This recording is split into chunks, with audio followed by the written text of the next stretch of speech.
ये कहानी है संदीप नाम के एक बच्चे की, जो अपने समर वेकेशन में अपनी दादी के घर केरला आया था। वैसे तो संदीप अपने पेरेंट्स के साथ गुड़गांव में रहता था, लेकिन उसे केरला के इस गांव में अपनी दादी के साथ शहर की दौड़ भाग से दूर रहना पसंद था। रात का समय था। संदीप अपनी दादी के साथ कहीं जा रहा था और ये वो साल था जब दिल्ली और आसपास के एरिया में काले बंदर का खौफ था। संदीप अपनी दादी को इस वाक्य के बारे में बताता है, ये सोचकर कि वो काफ़ी डर जाएगी, लेकिन वैसा बिल्कुल भी नहीं हुआ। दादी ने संदीप का मायूस चेहरा देखा तो उन्होंने उसे वहाँ की एक कहानी सुनाने का सोचा। वो बताना शुरू करती है कि उनके पिताजी का यहाँ एक थिएटर हुआ करता था इस गांव में, जिसका नाम था कृष्णा टॉकीज। आसपास में कहीं और कोई थिएटर नहीं हुआ करता था इस समय पर। थिएटर वैसे आज की तरह एयर कंडीशन और अच्छी बैठने की व्यवस्था वाला नहीं था, लेकिन जो भी था ठीक था, काम चल जाता था। थिएटर के आगे एक हाईवे था जो दो टाउन्स को जोड़ता था, और थिएटर के पीछे की तरफ एक घना जंगल था, और वो आगे एक कृष्ण मंदिर था, वहाँ तक फैला हुआ था। मंदिर के आसपास काफ़ी लोग रहते थे, लेकिन थिएटर और मंदिर के बीच का जो एरिया था वो लगभग हर समय सुनसान रहता था, खास करके सूरज ढलने के बाद लोग यहाँ से निकलने में भी घबराते थे, क्योंकि गांव के लोगों का मानना था कि यहाँ यक्षी का वास है। यक्षी देवों की ही तरह ताकतवर जीव होते हैं, जिन्हें आज के समय लोग सिर्फ चुड़ैल के समान मानते हैं। मलयाली कल्चर के अनुसार यक्षी एक जादूगरनी होती है जो लोगों को मोहित कर लेती है अपने रूप से। माना जाता था यक्षी सफ़ेद साड़ी में दिखती थी, खूबसूरत चेहरा और आंखें जो किसी को भी मोह ले, और उसके करीब होने पर एक अजीब लेकिन आकर्षित करने वाली सप्तपर्णी पेड़ के फूलों की महक होती थी। सप्तपर्णी को अंग्रेजी में दी डेविल्स ट्री भी कहा जाता है। यक्षी अकेले मर्दों को शिकार बनाती थी। वो उन्हें अपने रूप के जाल में फंसाती थी और फिर उनका खून चूस लेती थी। इन सब बातों के कारण रात के शो के बाद कोई भी व्यक्ति थिएटर के पीछे खड़े होने से भी घबराता था। 1957 का समय था जब पहली बार इलेक्ट होकर एक कम्युनिस्ट सरकार बनी थी केरला में, और जश्न का माहौल था। इस जश्न से दूर कल्याणी देवी नाम की एक औरत अपने पति का इंतज़ार कर रही थी।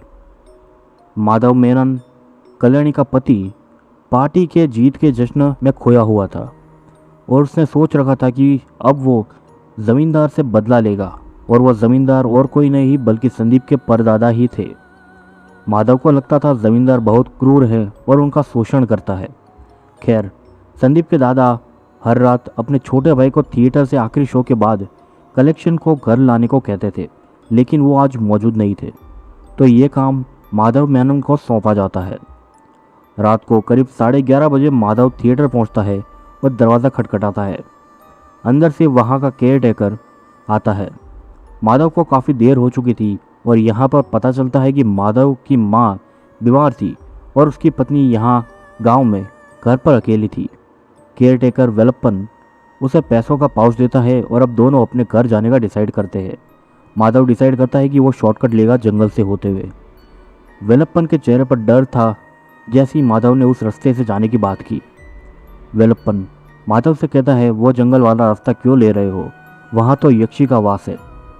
माधव उसकी बात को बीच में काट कर कहता है, मैं इसमें नहीं मानता, और वैसे भी उस रास्ते से मैं 10 मिनट में ही घर पहुँच जाऊँगा।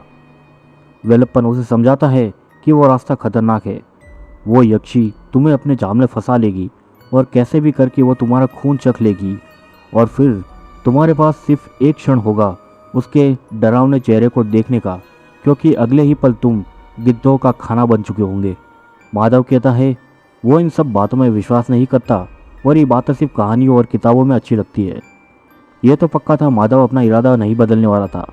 तो वेलप्पन उसे अपनी लालटेन दे देता है और उसे चेतावनी देता है कि वो किसी भी रूप में आ सकती है, और तुम्हें सप्तपर्णी के फूलों की महक से और अपने आकर्षक शरीर से मोहित कर सकती है, तो तुम सतर्क रहना। वेलप्पन अपने रास्ते चलने लगा और माधव अपने रास्ते। माधव जैसे जैसे आगे बढ़ रहा था, जंगल घना होता जा रहा था और पेड़ों के पीछे थिएटर ओझल होने लगा था। आसमान में चांद की थोड़ी बहुत रोशनी थी और कुछ बादल भी थे, साथ ही बिजली भी कड़क रही थी। माधव तेज़ी से अपने कदम आगे बढ़ाने लगता है। ताकि बारिश या तूफान से पहले वो अपने घर पहुंच सके। माधव इतनी तेजी से चल रहा था मानो वो दौड़ ही रहा हो। थोड़ी दूरी पर उसे जंगल का अंत आता हुआ दिखता है। उसका घर अब कुछ ही दूरी पर था। वो तेजी से चला जा रहा था कि अचानक उसके पैर में कुछ घुस जाता है और लालटेन उसके हाथ से छूटती है और गिरकर टूट जाती है और वो खुद भी दर्द के मारे ज़मीन पर गिर जाता है। माधव दर्द में था, वो चीख रहा था। आसमान में बादल घने हो रहे थे, रोशनी कम हो रही थी और बिजली कड़कने लगी थी। माधव अंधेरे में कुछ खास देख नहीं पा रहा था, लेकिन सुन ज़रूर पा रहा था। उसे कुछ दूरी से हल्की हल्की पायल की आवाज़ सुनाई देती है। उसे हल्की सी रोशनी भी नज़र आती है जो धीरे धीरे उसकी करीब आ रही थी। माधव बिना डरे तेज़ आवाज़ में पूछता है, कौन है वहाँ? सामने से एक औरत की आवाज़ आती है और उसका नाम पुकारती है। माधव उस आवाज़ को सुनकर चौंक जाता है क्योंकि वो आवाज़ काफ़ी जानी पहचानी थी। आवाज़ सुनने में बहुत ही मीठी थी। माधव अंधेरे में उस व्यक्ति का चेहरा देखने की कोशिश करता है जो रोशनी के पीछे था। वातावरण में सप्तपर्णी के फूलों की महक पसर गई थी और पायल की आवाज़ उसके करीब आकर रुक जाती है। वो औरत उसकी तरफ झुकती है और माधव देखता है वो तो उसकी पत्नी कल्याणी देवी ही थी। माधव चौंक कर पूछता है, तुम यहाँ क्या कर रही हो? कल्याणी कहती है, मैंने तुम्हारी चीख सुनी तो देखने आ गई। माधव उसे पैर से कांटे को निकालने में मदद करने को कहता है। कल्याणी लालटेन नीचे रखकर उसके पैर से कांटा निकालने लगती है। अंधेरे में लालटेन की रोशनी में वो अपनी वाइफ को देख रहा था जो उस समय उसे ज़्यादा आकर्षित लग रही थी और ऐसा इनके 3 महीने की शादी में पहली बार माधव को शायद महसूस हुआ है। माधव नोटिस करता है उसकी वाइफ के बालों में सप्तपर्णी का फूल लगा हुआ है। माधव को अचानक से वेलप्पन की बात याद आती है। उसने कहा था वो तुम्हें सप्तपर्णी के फूलों की महक से और अपने शरीर से आकर्षित करने की कोशिश करेगी। माधव तेज़ी से अपना पैर वापस खींच लेता है। उसका कांटा बाहर निकल गया था और साथ ही थोड़ा खून भी निकल रहा था। माधव कल्याणी को अजीब तरीके से देख रहा था। कल्याणी पूछती है, ऐसे क्यों देख रहे हो? और ये कहते हुए वो अपनी उंगली पर लगे माधव के खून को चाट लेती है। माधव पूछता है, तुम ये क्या कर रही हो? खून को क्यों चाट रही हो? कल्याणी कहती है, खून को कभी जंगल में नहीं गिरने देना चाहिए, उससे जानवर आकर्षित होते हैं। माधव के दिमाग में फिर से वेलप्पन की बात याद आती है कि वो कुछ भी करके तुम्हारा खून चखने की कोशिश करेगी। कल्याणी उसके करीब आती है और उसके गाल पर किस करती है और उसके चेहरे पर एक मुस्कुराहट थी और लालटेन की मध्यम रोशनी में वो और भी ज़्यादा खूबसूरत लग रही थी। कल्याणी उसके और करीब आ रही थी और माधव को फिर से वेलप्पन की बात याद आती है कि वो कोई भी रूप ले सकती है, सतर्क रहना। कल्याणी करीब आ रही थी और डर के मारे माधव धीरे धीरे पीछे हट रहा था। कल्याणी अपने बाल खोलती है और वो फूल उसके बालों से गिरकर हवा में उड़ जाता है। आसमान में बिजली कड़कती है और बादलों के गड़गड़ाहट के साथ माधव के रोंगटे खड़े होना शुरू हो जाते हैं। माधव को यह साफ हो चुका था कि ये औरत उसकी वाइफ नहीं है। माधव पीछे हटे जा रहा था और ये औरत उसकी तरफ बढ़ने लगी थी। माधव के पास उठकर दौड़ने के अलावा अब कोई भी और रास्ता नहीं था। वो उठने की कोशिश तो करता है लेकिन दर्द के मारे वो नहीं उठ पाता। वो अपने आसपास देखता है और नज़दीक ही उसे एक कटहल के पेड़ के नीचे एक पत्थर पड़ा नजर आता है। वो उसकी तरफ रेंगते हुए जाता है और उसे उठाता है और बिना निशान लगाए वो पत्थर उस औरत को मारता है। वो औरत दर्द में चीखती है और ज़मीन पर गिर जाती है। तेज़ बारिश शुरू हो जाती है और माधव जैसे तैसे हिम्मत कर खड़ा होता है और अपने घर की तरफ तेज़ी से बढ़ने लगता है, लेकिन उसमें इतनी हिम्मत नहीं थी कि वो पीछे मुड़कर देखने की कोशिश करे। उसे उस औरत की दर्द भरी चीखें सुनाई दे रही थी, लेकिन पीछे मुड़ने का तो कोई सवाल ही नहीं उठता था। माधव अपने घर पहुंच जाता है और दरवाजे पर नॉक करता है। वो फिर एक और बार नॉक करता है और फिर तीसरी बार नॉक करता है, पर कोई भी जवाब नहीं मिलता। वो ज़ोर ज़ोर से दरवाजे को पटकने लगता है। उसकी दिल की धड़कन बहुत तेज़ दौड़ रही थी और देखते ही देखते वो बेहोश हो जाता है। जब उसकी आंख खुली तो दिन हो चुका था। आसपास चिड़ियों के चहकने की आवाज़ आ रही थी और साथ ही लोगों के बड़बड़ाहट की भी। माधव देखता है उसके पास वेलप्पन और गांव के दूसरे लोग खड़े थे। माधव अपने घर के दरवाजे को देखता है तो वो बाहर से बंद किया हुआ था।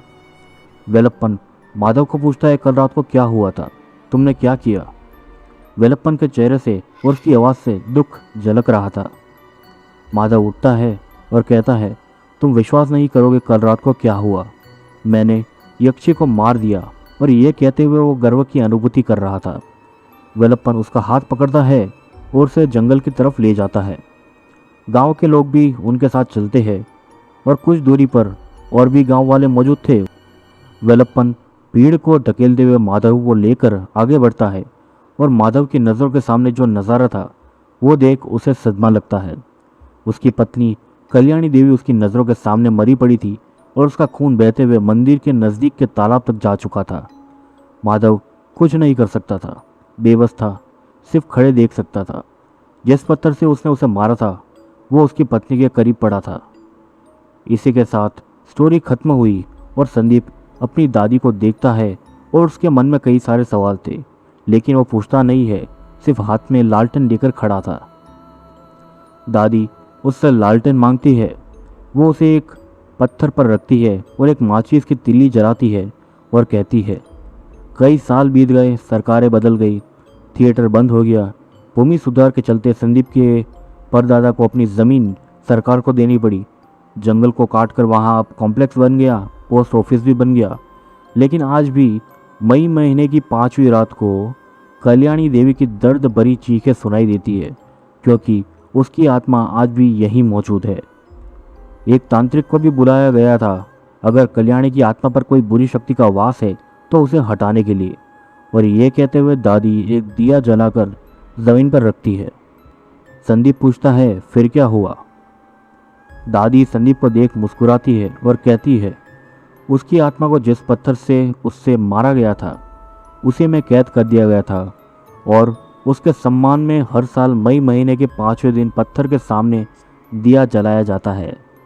संदीप और उसकी दादी फिलहाल कल्याणी देवी की समाधि पर ही खड़े थे और उनके सामने वही पत्थर था जिस पर लालटेन की हल्की रोशनी पड़ रही थी। दादी उस पत्थर को देखती है और कहती है, तुम्हें आज की तारीख याद है ना? क्या उस जंगल में सच में किसी यक्षी का वास था? ये तो पता नहीं। कल्याणी के पति का क्या हुआ वो भी पता नहीं, पर यह कहानी यहीं पर ख़त्म होती है। खैर, अगर आप लोग हॉरर मूवी के नरेशंस पसंद करते हैं तो उसे चैनल पर चेकआउट कर सकते हैं। आप लोगों से फिर मिलूंगा अगली स्टोरी के साथ, पर तब तक आप लोग इस वीडियो को लाइक करें, चैनल को सब्सक्राइब करें ताकि और भी कहानियाँ सुन सके। कहानी आपको पसंद आई हो तो इसे शेयर करके अपने दोस्तों को भी बताइए। Till then, this is Vedant signing of.